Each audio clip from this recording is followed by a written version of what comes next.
नाजरीन, our news में खुश आमदीद कहते हैं। खबरों पर रुख करते हैं डेरा गाजी खान की तरफ, जहां से हमारे रिपोर्टर यासिन लगारी की रिपोर्ट के मुताबिक डिप्टी कमिश्नर डेरा गाजी खान ताहिर फारूक ने registry branch, additional deputy revenue office, accounts office, कचहरी, बिहारी कॉलोनी और शहर के मुख्तलिफ इलाकों का दौरा किया।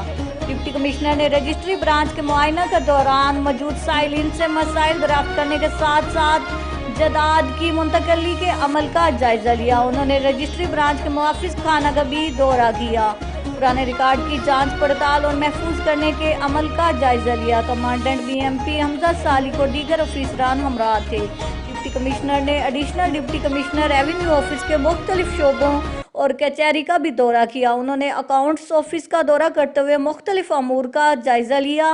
डिप्टी कमिश्नर ने नवाई इलाके, बिहारी कॉलोनी और दीगर मकामात का दौरा किया।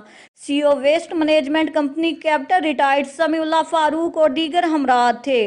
डिप्टी कमिश्नर ने सफाई, सेवरेज मसाइल और दीगर अमूर का जायजा लिया। मजीद खबरों और अपडेट्स के लिए देखते रहिए आवर न्यूज़।